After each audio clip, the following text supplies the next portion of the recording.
어제 새벽이었죠. 20대 젊은 북한군이 지뢰가 매설돼 있는 강원 고성군 일대 동해선 인근 군사분계선을 걸어서 귀순했다는 소식 저희가 전해드렸습니다. 그런데 저희 TV조선의 단독 보도를 통해서요. 이 병사가 지뢰밭을 뚫고서 사선을 넘어오게 된 동기가 일부 확인이 됐습니다. 어제 저희 프로그램에서도 이제 중점적으로 조명을 했던 문제죠. 바로 우리 군의 대북 확성기 방송. 이게 계기가 됐다는 겁니다. 네, 저희 TV조선이 단독으로 취재한 내용에 따르면은 이 어제 귀순한 북한군은요, 지난달 21일부터 최정반 전선 지역에 전면 재개된 우리 군의 대북 확성기 방송을 듣고 귀순을 결심한 것으로 파악이 됐습니다. 정부 관계자에 따르면 최근 귀순자 상당수가 대북 방송을 듣고 생각을 바꿨다고 증언한 기록이 있다면서 어제 귀순한 북한군도 같은 사례라고 전했는데요. 북한의 오물풍선에 대응해서 매일 16시간씩 대북 방송을 가동 중인 우리 군은요.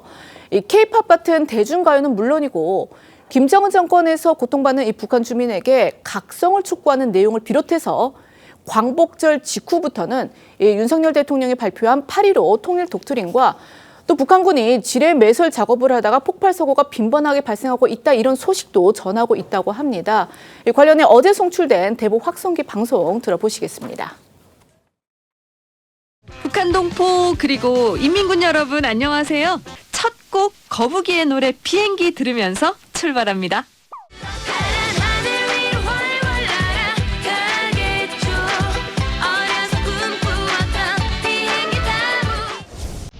우리 갈라놓던 속세 탈출하는 찰나 우리 지금 아주 빨라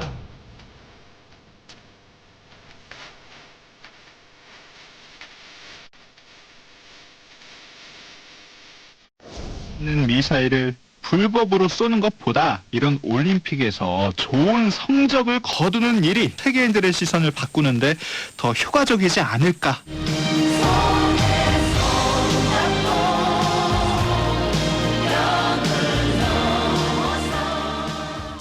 대북 확성기 방송을 통한 이 북한 전방부대 군인들의 심리적 동요가 상당하다, 이런 추측 가능해 보이는데요. 전방전선에서 이 대북 방송을 전면 재개한 건 지난달부터입니다. 하지만 그에 앞서서 이 오물풍선 대응 차원에서 군이 6년 만에 확성기를 다시 가동한 시점은요, 지난 6월 9일이었습니다. 그런데 이렇게 대북 확성기를 다시 가동하고 나서 얼마 지나지 않아서 6월 중순쯤에 우리 군이 북한군 한 명이 군사 분계선을 넘으려다가 북한 측에 의해서 체포되는 모습을 포착했다고 합니다. 이 역시 확성기 방송의 영향이 아닌가 짐작할 수 있는 그런 정황인데요.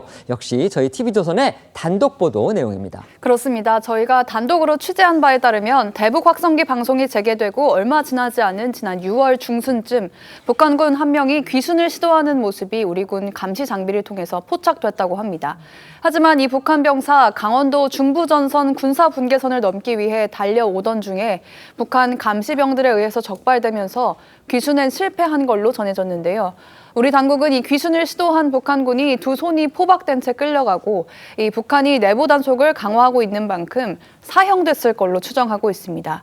공교롭게도 귀순을 시도한 시점이 대북 확성기 방송을 재개하고 얼마 되지 않았을 때라 이런 과감한 탈북 시도에 대북 방송이 영향을 미쳤을 가능성이 있다는 게 우리 당국의 분석입니다. 이 군 관계자는 관련해서 확성기 방송을 재개했을 때부터 북한 주민들의 동요와 북한군의 사기 저하 예상됐다면서 당분간 확성기 방송을 지속할 방침임을 설명했습니다. 북한의 경우에는요, 이제 대남 접경지 이런 특수성을 고려를 해서 이 전방에는요, 사상 교육이 아주 철저하게 이루어진 그런 병사들을 배치했다, 이런 사실이 알려져 있습니다. 그럼에도 불구하고 확성기 방송이 심리전에서 효과를 보는 이유, 그건 또 뭔지 궁금합니다. 네, 말씀하신 대로 이번에 그 귀순 병사가 근무했을 것으로 추정이 되는 이 고성군 군사분계선 이북 지역 같은 이 휴전선 인근 부대는요, 북한에서 중산층 이상 자녀들만 갈 수 있는 곳으로 알려졌습니다. 여기가 이제 남북 접경지이기 때문에 우리 측의 심리전에 동요할 가능성이 높거나 이 김정은 정권의 적대심을 가질 만한 계층은 이 배치 단계에서 미리 거른다는 건데, 하지만 변수는요, 이 북한군 내부가 최근 이 장마당 세대인 이른바 북한판 MZ세대로 바뀌었다는 점입니다. 이들은 이전 세대보다 성공 그리고 외부 정보에 대한 갈망이 크기 때문에 이 대북 확성기 방송이 그만큼 심리적으로 미칠 영향이 크다는 건데요. 이 탈북인 출신으로 조선일보 기자를 지냈던 강철환 북한전략센터 대표는요. 본인이 만나본 어린 북한 군인들의 이야기를 전했는데 이들이 전방에 오면은 이미 북한과는 다른 남측의 풍경, 즉 이 칠흑 같은 북한의 밤과 비교되는 남측 쪽의 이 불빛만 봐도 마음이 흔들린다 이런 이야기를 들었다고 전했습니다. 그러면서 김정은 체제에서는요. 과거 어떤 강력 범죄자들도 용서해 주겠다는 이른바 그 자수 운동이 2014년에 진행이 됐었는데 당시 북한이 이 휴전선에서 확성기 방송을 듣고 반체제 인사가 된 범죄자를 용서했다 이렇게 공개하기도 했다고 합니다. 이 접경지의 경우 과거엔 확성기 외에도 이 전방 지역 대북 전광판도 효과가 좋았다고 했는데요. 이 관련해서 강철환 대표의 이야기 좀 더 들어보시겠습니다.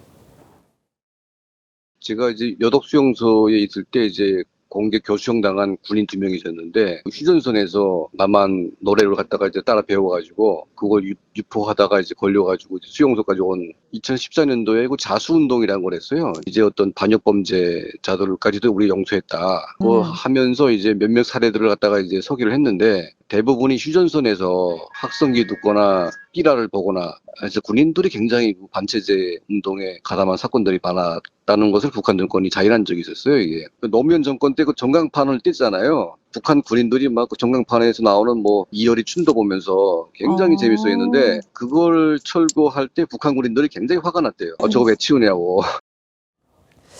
아주 생생한 사례를 우리 강철환 대표가 전해줬는데요. 대북 확성기 방송이 이처럼 영향을 미쳤다고 해도요. 이번에 귀순한 북한군의 경우에 이 탈북하다 북측에 들키는 건 제쳐두고 당장 이 걸어 내려오던 중에 지뢰밭에서 목숨을 잃을지도 모르는 그런 아주 위험한 상황이었습니다. 하지만 다행히도 큰 화 당하지 않고서 귀순에 성공했는데요. 이를 두고 이제 어떻게 지뢰를 피해서 도보 귀순이 가능했는지 그 궁금증도 커지고 있습니다. 네, 아시다시피 귀순한 북한군이 도보로 내려온 동해선 지역은 북한이 올 초부터 가로등과 철도 레일을 제거하고 사실상 탈북을 막으려는 의도로 지뢰를 집중 매설하고 있는 지역입니다. 귀순한 북한군은 철로를 따라 남아한 게 아니고 철로 인근 오솔길에서 군복 차림으로 몸을 최대한 낮춰 조심스럽게 수풀에 몸을 숨겼다 나왔다를 반복하며 걸어왔다고 합니다. 저희 TV조선이 단독으로 취재한 내용에 따르면요. 귀순한 북한군은 우리 당국에 무서웠다고 진술한 것으로 파악됐는데요. 언제 지뢰가 터져 죽을지도 모른다는 두려움이 귀순하다 적발돼 총살당하는 두려움보다 더 컸다는 의미로 당국은 분석했습니다. 이러한 움직임이나 경로를 선택할 정황을 볼 때 귀순한 북한군이 동해선 지역 지뢰 매설에 잘 알고 있는, 그러니까 직접 매설 작업에 동원된 병력일 것이란 추측들이 나오고 있는데요. 지뢰가 묻힌 구간 등 현지 작업 상황을 파악하고 있어 사전에 지뢰밭을 우회하는 안전한 경로로 계획을 세울 수 있었을 거란 겁니다. 네, 물론 북한군의 귀순 경위에 대해서는 좀 더 조사가 진행돼야 하겠지만 당국에서는 혹시라도 위장 귀순일 가능성도 배제하지 않고 조사를 진행할 걸로 보입니다. 만약 이 북한군이 지뢰 매설에 동원된 군인이 맞다면 귀순 배경 중엔 작업 중 폭발 사고로 다수 사상자가 발생하는 등 혹독한 작업 환경에 대한 불만을 품었을 가능성도 있는데요.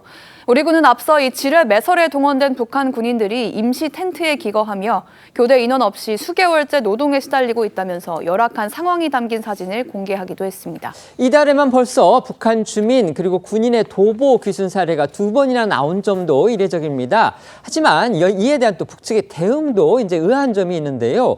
탈북을 막기 위해서 지뢰 매설까지 해놓고서 결과적으로 정작 걸어서 탈북한 2명 미리 발견하지도 못한 듯한 그런 모습입니다. 네, 이 말씀하신 대로 두 탈북 사례 모두 북측에서 이 총성 한 번 울리지 않는 등 이 탈북자를 발견하지 못한 정황이 뚜렷한데요.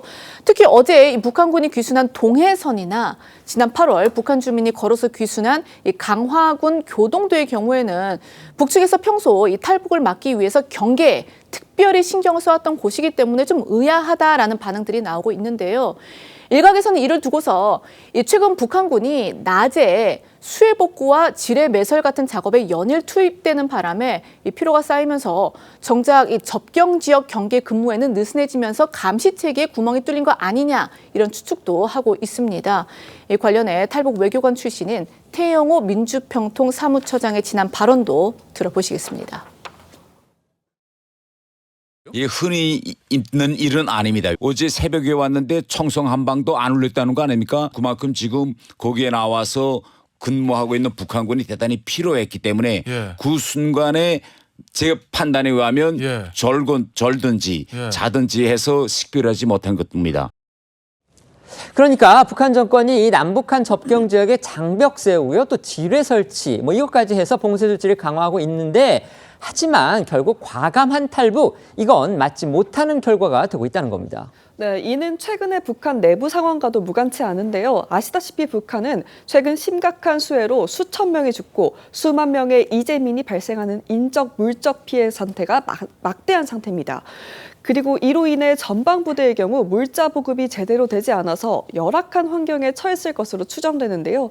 김정은 국무위원장이 내부 동요나 민심 이반을 막기 위해 직접 수해 현장을 시찰하거나 압록강 유역 수재민들을 평양으로 불러 식사까지 챙기는 등 이른바 애민 행보를 펼치고 있지만 민생고에 시달리는 주민들의 탈북 러시를 막지는 못할 것이고, 이는 북한 체제의 위기로 이어질 수도 있다는 관측도 힘을 얻고 있습니다.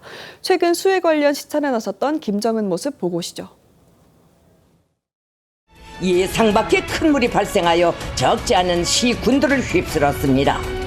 압록강 하류에 위치한 신의주시와 의주군에서는 무려 4,100여 세대에 달하는 살림집과 근 3,000 정도의 농경지를 비롯하여 수많은 공공건물들과 시설물, 도로, 철길들이 침수되는 피해를 입었습니다.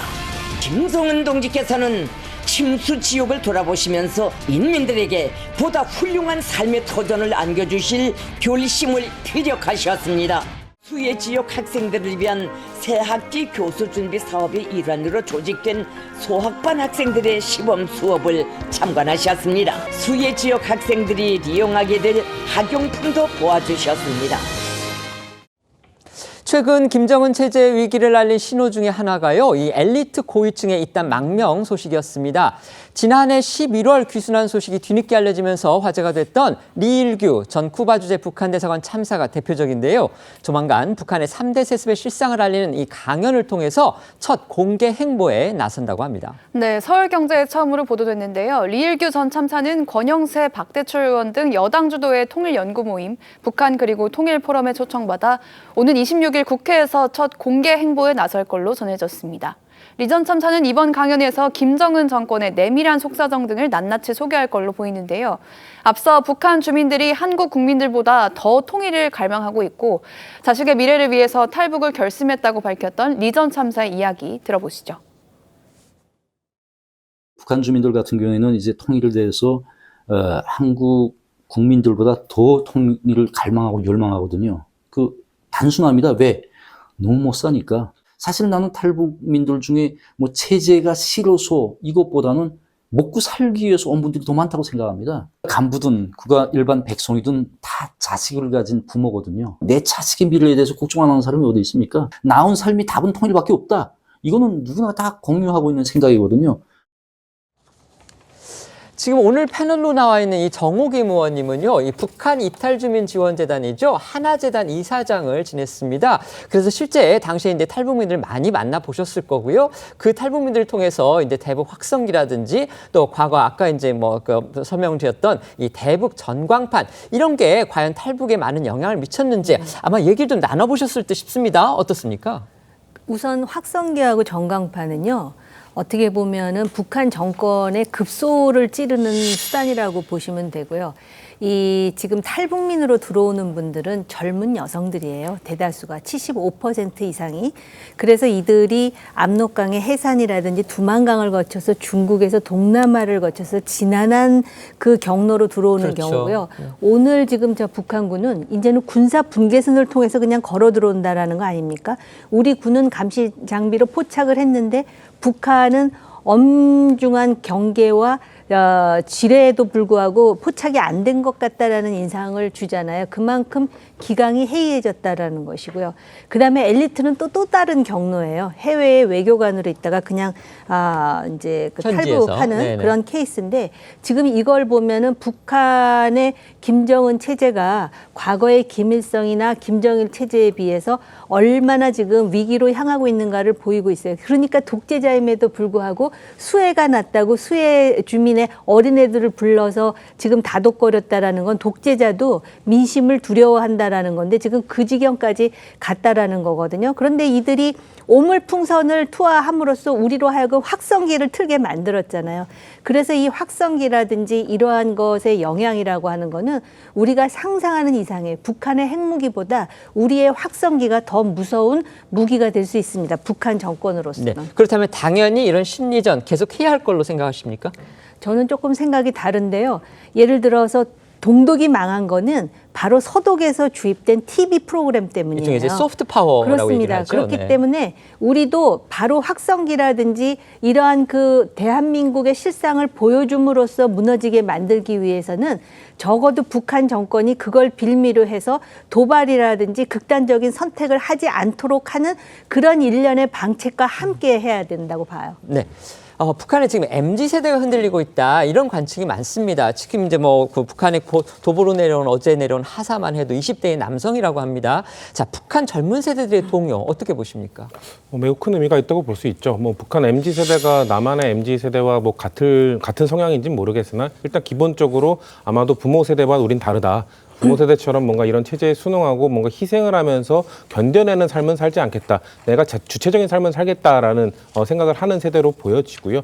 MZ세대의 그 귀순이 좀 의미가 있는 것은 아무래도 우리가 일반적으로 생각했을 때 북한 세대의 어린 세대들은 뭔가 사상적 교육, 세뇌를 받기 때문에 이런 외부 문물에 대해서 잘 모르고 있다가 나중에 엘리트층이나 이런 사람들이 성공하고 나서 서구 문물들을 좀 받아들이고 정보를 좀 얻게 되었을 때 그 뭔가 깨어있는 변화를 꾀한다고 인식을 하고 있는데 지금 MZ세대들은 사상 교육을 받더라도 그게 잘 주입이 안 된다는 게 증명이 된 건 아니겠습니까? 아까 보도를 통해서 봤지만 철책 부근에 있는 병사들은 중상층 이상의 자녀들로 예상이 되는 그리고 사상 교육을 잘 받은 자녀들임에도 불구하고 이번에 귀순을 했다는 것은 북한 상황이 그만큼 엘리트층, 중산층 그리고 12일 전에 교동도를 통해 왔던 민간인처럼 그 북한 내에서의 사회적 지위와 상관없이 너무 힘들다. 그렇기 때문에 북한 체제를 이탈하려는 사람들이 많아지고 있다. 이런 현상으로 받아들일 수 있을 것 같습니다. 네.